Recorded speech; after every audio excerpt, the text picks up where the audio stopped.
குரு வாழ்க, குருவே துணை, குரு அடி போற்றி. ஸ்ரீ பாலசுப்பிரமணியர் அருளால் ஆன்மீக அன்பர்கள், ஜோதிட அன்பர்கள், நேயர்கள் அனைவருக்கும் அன்பான வணக்கங்கள். நான் உங்கள் வாழ்க வளமுடன் ஜோதிடர் ஸ்ரீ குரு சுந்தர வடிவேல். இப்போ பார்த்தீங்கன்னா இந்த வருடத்தின் 2025 மூன்றாவது பெயர்ச்சியான ராகு கேதுக்களின் பெயர்ச்சியை பற்றி முழுமையாக பார்க்க இருக்கிறோம். இவங்க பார்த்தீங்கன்னா வருகின்ற மே மாதம் 18ஆம் தேதி ஞாயிற்றுக்கிழமை பெயர்ச்சி ஆகுறாங்க.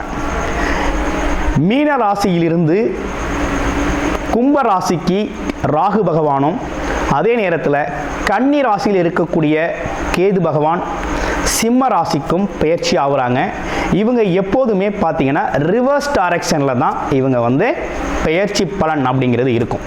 ராகு கேதுக்கள் சாயா கிரகங்கள் அப்படின்னு சொல்லக்கூடிய இவங்களோட பலன்கள்லாம் எப்படி இருக்கும் அப்படின்னு பார்க்கையில் அதுக்கு முன்னால் ராகு கேதுக்கள் எப்படிப்பட்டவர்கள் அப்படிங்கிறதையும் சின்னதாக நம்ம தெரிஞ்சுக்கலாம். ராகு அப்படிங்கிறவர் பார்த்தீங்கன்னா உலக போகங்களை அனைத்தையும் கொடுத்து பிற்பகுதியில் அதற்கான அனைத்து விதமான வாய்ப்புகளையும் கொடுப்பார். ராகு உலக போகங்களில் அனைத்து விதமான வாய்ப்புகளையும் கொடுத்து பிற்பகுதியில் அதன் மூலமாக சின்ன சின்ன தவறுகளை செய்ய வச்சு சிறு தண்டனைகளையும் கொடுக்கறது மட்டும் இல்லாமல் கொடுக்கிறவர் தான் ராகு. கேது அப்படிங்கிறவர் பார்த்தீங்கன்னா ஆரம்பத்திலேயே பல்வேறு விதமான கஷ்டங்களையும் துன்பங்களையும் இன்னல்களையும் கொடுத்து தன்னோட பிறப்பின் நோக்கத்தை அறிய செய்து பிறகு அவங்களுக்கான வசதி வாய்ப்புகளை கொடுக்கிறவர் தான் கேது பகவான். இருவருமே ஒருத்தருக்கொருத்தர் பெரிய பலம் வாய்ந்தவர்களாக இருக்கிறாங்க. ஜோதிடத்தில் எல்லாரையும் விட மிகவும் பலம் வாய்ந்தவர் ராகு பகவான் இருக்கிறார். அதை விட ஒருபடி மிஞ்சி கேது பகவானும் இருக்கிறார். இப்போ இவங்களை தாண்டி மிகப்பெரிய விஷயங்களை இந்த ஜோதிடத்தில் செய்ய முடியாது. இந்த ராகு கேதுக்கள் அப்படிங்கிறது பார்த்தீங்கன்னா சந்திரன் சூரியனை நெருங்கி செல்லுது அப்படின்னா சந்திர கிரகணம், சூரிய கிரகணம் அப்படிங்கிறது ஏற்படக்கூடிய ஒரு அமைப்பு இருக்குது. அடுத்து ராகு கேதுக்களுக்கு இடையில் ஒருத்தரோட பிறப்பு ஜாதகத்தில் கிரகங்கள் அனைத்துமே அடைபட்டு போச்சு அப்படின்னா கால சர்ப்ப தோஷம் அப்படிங்கிற ஒரு பாதிப்பு ஏற்படும். இந்த காலகட்டத்தில் உங்கள் ஜாதகத்தில் எந்த கிரகம் உச்சம் ஆட்சி பெற்று வலிமையாக இருந்தாலும் அதோட பலன்களை முழுமையாக நம்ம அனுபவிக்க முடியாது அப்படிங்கிற ஒரு சூழ்நிலை இருக்குது. இப்படிப்பட்ட கிரக அமைப்புகளோடு இருக்கக்கூடிய ராகு அப்படிங்கிறது பாட்டனார் சம்பந்தப்பட்ட வம்சவழி சம்பந்தப்பட்ட விஷயத்தையும், கேது அப்படிங்கிறது ஆன்மம் உள்நிலை சம்பந்தப்பட்ட விஷயத்தையும், அம்மா வர்க்கம் சம்பந்தப்பட்ட விஷயத்தையும் குறிப்பெடுத்து தரக்கூடிய ஒரு அமைப்பு அப்படிங்கிறது தான் ராகு கேதுக்கள். இப்படிப்பட்ட ராகு கேதுக்கள் என்ன விதமான பலன்களை தர இருக்குது, இதில் உங்களுடைய ராசிக்கு இந்த பெயர்ச்சி பலன்கள் எப்படி இருக்குது அப்படிங்கிறத முழுமையாக இப்போ பார்க்க இருக்கிறோம். மகர ராசி காலச்சக்கரத்தின் 10வது ராசி. கர்மம் சார்ந்த விஷயத்தை நிறைய செய்யணும் அப்படின்னு சொல்லி தொழில் வேலை அமைப்புகள் சம்பந்தப்பட்ட விஷயத்தில் அதீத ஈடுபாடு கொண்டவர்களாக கவனத்தை முழுமையாக அதில் செலுத்துறதும், அது மட்டும் இல்லாமல் தொழில் நுணுக்கங்கள் தெளிவாக தெரிஞ்சுக்கிறதுல அக்கறை செலுத்தக்கூடிய ஒரு அமைப்பு அப்படிங்கிறது மகர ராசிக்கு உண்டு. எதுலேயும் ஒரு ஆளுமை திறன் இருக்கும், நேர்மையான குணம், சொல்கிற விஷயத்தை செயல்படுத்தணுங்கிற அக்கறை, பொறுப்புள்ளவர்களாக இருக்கிறது அப்படிங்கிறது மகர ராசி அன்பர்களுக்கு உண்டான ஒரு நல்ல குணமாக இருக்குது. அதே நேரத்தில் இந்த ராகு கேது பெயர்ச்சி எப்படி இருக்குது அப்படின்னு பார்த்தோம்னா, ராகு அப்படிங்கிறவர் 2ஆம் இடத்துக்கு வந்துட்டார். அதே போல் கேது அப்படிங்கிறது பார்த்தீங்கன்னா 8ஆம் இடம். 2, 8ஆம் இடங்களில் ராகு கேதுக்கள் இருந்தால் நல்லது நடக்குமா அப்படின்னு பார்த்தா கொஞ்சம் கவனமாக இருக்கணுங்கிறது மாதிரி இருக்குது. என்ன காரணம்னா, மகர ராசியை பொறுத்த வகையில் இப்போ தான் 7.5 சனி பாதிப்பிலிருந்து முழுமையாக விடுபட்டீங்க. சனி பகவானோட தடை தாமதம், மனக்குழப்பம், சிக்கல், சிந்தனைகள், பிரச்சனை அப்படிங்கிற ஒரு விஷயத்தெல்லாம் இப்போ தான் கடந்து வந்தோம். ஆனால் அடுத்து இப்போ என்ன நடந்துருச்சு அப்படின்னா ராகு கேது பெயர்ச்சி வந்துருச்சு. இந்த ராகு கேது பெயர்ச்சி நன்மை தருமா தீமை தருமா அப்படின்னா,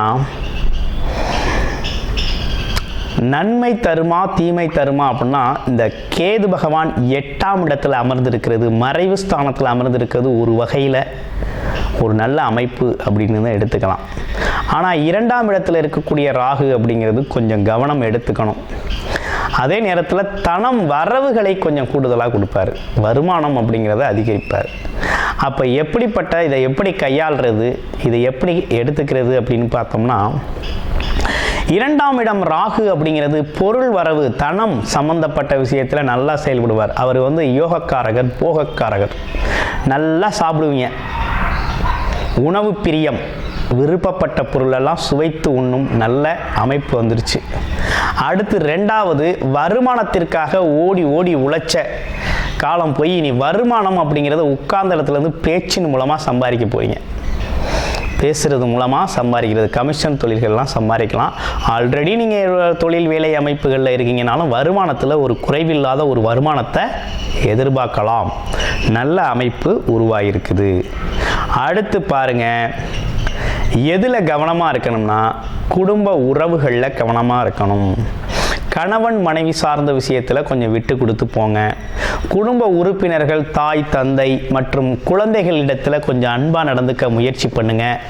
அதே நேரத்தில் எந்த ஒரு காரணத்திற்காகவும் குடும்ப உறுப்பினர்களை பொய் சொல்கிறது அப்படிங்கிற ஒரு விஷயத்தை தவிர்த்துக்குங்க. ஏன்னா ராகு அப்படிங்கிறவர் பொய்யுரைக்க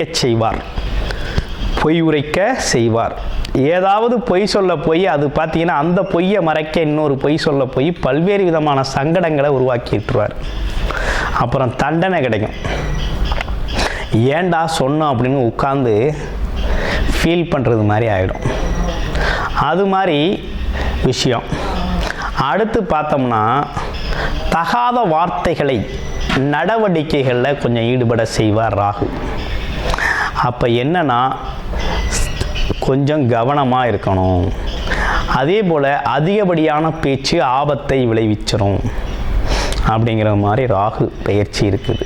பொருள் வரவுக்கு நல்லா இருக்குது, பெர்சனலுக்கு சரியாக இல்லை, பெர்சனல் லைஃபுக்கு சரியாக இல்லை. கவனம் எடுத்துக்கணும். அடுத்து இதில் ஒரு நல்ல விஷயம் என்னென்னா, ராகு பகவானை குரு பார்க்குறாரு.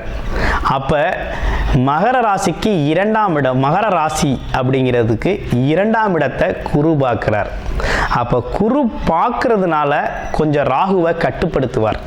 சுபத்துவமான பார்வை, சுபத்துவமான விஷயத்தை, சுபத்துவமான வைப்ரேஷன்ஸை ராகு மேலே கொடுக்கையில் ராகுவோட கெடு பலன்கள் கொஞ்சம் குறைஞ்சு அது நற்பலன்களாக மாறக்கூடிய நல்ல அமைப்பு கோச்சார நிலையில் ஏற்பட்டிருக்கு.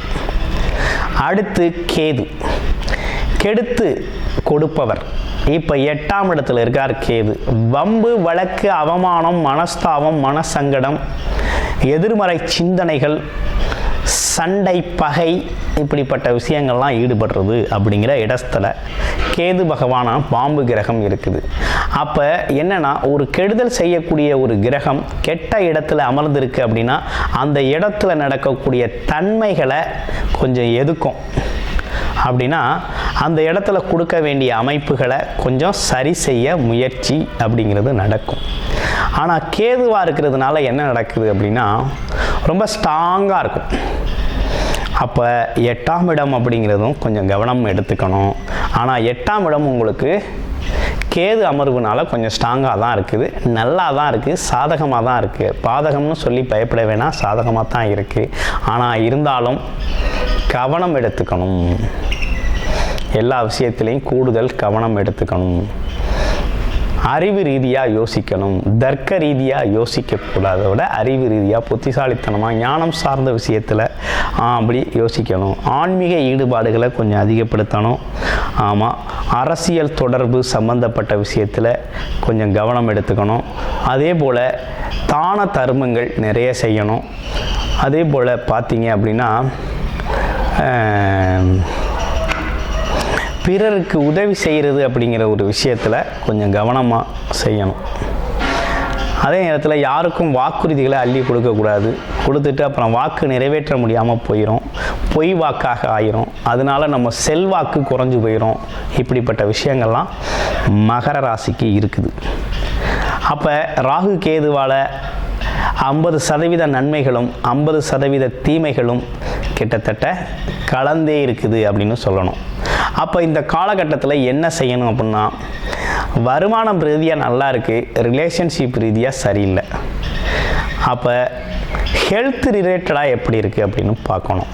அப்போ ஹெல்த் ரிலேட்டடாக நல்லா இருக்கா அப்படின்னா கண்டிப்பாக உடல் ஆரோக்கியம் சம்பந்தப்பட்ட விஷயங்கள் எப்படி இருக்குது அப்படின்னா நல்லா இருக்குது. இதுவரை சரியில்லை, இனிமேல் நல்லா இருக்கும். அதை பற்றி ஒன்றும் கவலைப்பட வேண்டாம். இப்போ உங்களுடைய பிறப்பு ஜாதகத்தில் என்ன விதமான தசாபுத்தி இருக்குது, நீங்கள் என்ன இலக்கணம், என்ன தசாபுத்தி அமைப்பு இருக்குது, ராகு கேதுக்களோட அமர்வு நிலை எப்படி இருக்குது. ராகு கேது அப்படிங்கிறது பார்த்தீங்கன்னா ராகு கேதுக்கு இடையில் அனைத்து கிரகங்களும் இருந்துச்சு அப்படின்னா சர்ப்பதோஷம். இது மற்ற கிரகங்களெல்லாம் செயல்பட விடாமல் எந்த விதமான ஆக்டிவிட்டியும் இல்லாத ஒரு தோஷத்தை ஏற்படுத்திடும். இந்த சர்ப்பதோஷம் அப்படிங்கிறது வந்துருச்சு அப்படின்னா என்னதான் நீங்கள் கஷ்டப்பட்டாலும் சிரமப்பட்டாலும் நல்லதை கனவு தான் காணலாம், வாழ்க்கையில் நடக்காது. இதுக்கெல்லாம் காரணம் எப்படி இருக்குது அப்படின்னா முன்வினை பதிவுகள் அப்படின்னு சொல்லக்கூடிய முன்னோர் பாட்டனார் சம்மந்தப்பட்ட விஷயத்தில் ராகு செயல்படுவார். பாட்டி தாய் வழி உறவுகள் சம்மந்தப்பட்ட சிக்கலில் கேது செயல்படுவார். இவங்க உங்கள் ஜாதகத்தில் எங்கே அமர்ந்திருக்காங்க அது சார்ந்த பலன்களை கொடுப்பாங்க. நீங்கள் என்ன செஞ்சுருக்கீங்களோ அதோட பதிவுகளை இந்த காலகட்டத்தில் அதோட வினை நல்வினையா தீவினையா அப்படிங்கிறத உங்களோட பிறப்பு ஜாதகம் குறித்து சொல்லும். அப்போ இந்த பிறப்பு ஜாதகத்தில் இந்த மாதிரி தசாபுத்தி நடக்குதா, இல்லை நடக்கலையா, இல்லை நீண்ட காலத்துக்கு அப்புறம் வருதா, இல்லை முடிஞ்சிருச்சா அப்படிங்கிறதெல்லாம் நீங்கள் பார்த்து தெரிஞ்சுக்கிட்டு அதற்கு ஏற்றாற் போல் இந்த அணுகுமுறையை நீங்கள் கையாளணும், இந்த பெயர்ச்சியை கையாளணும். அப்போ இந்த பெயர்ச்சி அப்படிங்கிறது பாம்பு கிரகங்களின் பெயர்ச்சி அப்படிங்கிறது சனி கிரக பெயர்ச்சிக்கு அப்புறம் கொஞ்சம் பயத்தை ஏற்படுத்திக்கக்கூடிய பெயர்ச்சி அப்படின்னா ராகு கேதுக்கள் பெயர்ச்சி தான். குரு எப்போதுமே நல்லவர் தான். குருவால் மங்கள நிகழ்வுகள் தான் நடக்கும். அவர் எந்த இடத்துக்கு சென்றாலும் எந்த இடத்தை பார்த்தாலும் அவரால் நன்மை மட்டுமே நடக்கும். ஆசிரியரால் ஒரு குருவால் ஒரு கடவுளால் கெடுதலை செய்ய முடியாது. ஆனால் ராகு கேது அப்படிங்கிறது பாவ மூட்டைகளை அனுபவிக்க செய்யும். முன்வினை பயன்கள் எப்படி இருக்குது, அதை எப்போ அனுபவிக்கணும், எப்படி அனுபவிக்கணுங்கிறது ராகு கேது. அதை முழுமையாக அனுபவிக்க வைப்பது சனி பகவான் செய்வார். நீதி நேர்மை தவறாது அந்த பணியை செய்யக்கூடியவர். அப்போ இந்த காலகட்டத்தில் இப்படிப்பட்ட பலன்களோட உங்களுக்கு அமைஞ்சிருக்குது. முழுமையாக உங்களுடைய பிறப்பு ஜாதகத்தை பார்த்து தெரிஞ்சுக்கணும் அப்படின்னா டிஸ்பிளே தர நம்பருக்கு கால் பண்ணி அப்பாயின்மெண்ட் ஃபிக்ஸ் பண்ணிக்கிட்டு உங்களோட ஜாதகத்தை நீங்கள் முழுமையாக பார்த்து தெரிந்து கொள்ளலாம். ராகு கேது பெயர்ச்சி அப்படிங்கிறது பரிகாரம் அப்படின்னு பார்த்தோம் அப்படின்னா நீங்கள் உங்களை பொறுத்த வகையில் கீழ்பெரும்பள்ளம் அப்படிங்கிறது கண்டிப்பாக போயிட்டு வரணும். அப்படி போக முடியாதவர்கள் பார்த்தீங்க அப்படின்னா வாரத்தில் 15 நாட்களுக்கு ஒரு முறை வரக்கூடிய சங்கரஹரா சதுர்த்தி நாட்களில் விநாயகருக்கு பார்த்தீங்கன்னா அபிஷேக பொருட்கள் வாங்கி கொடுத்து அபிஷேகத்தில் கலந்துக்கங்க. தான தர்மங்கள் செய்யுங்க. உங்களால் முடிஞ்ச உதவிகள் மற்றவருக்கு செய்யப்படும் போது உங்களோட கர்ம வினைகள் கழியக்கூடிய அத்தனை சாத்தியக்கூறுகளும் நல்வினைகளாக மாறக்கூடிய அத்தனை அமைப்புகளும் இந்த காலகட்டத்தில் ஏற்பட்டிருக்கு. நன்றி, வணக்கம், வாழ்த்துக்கள்.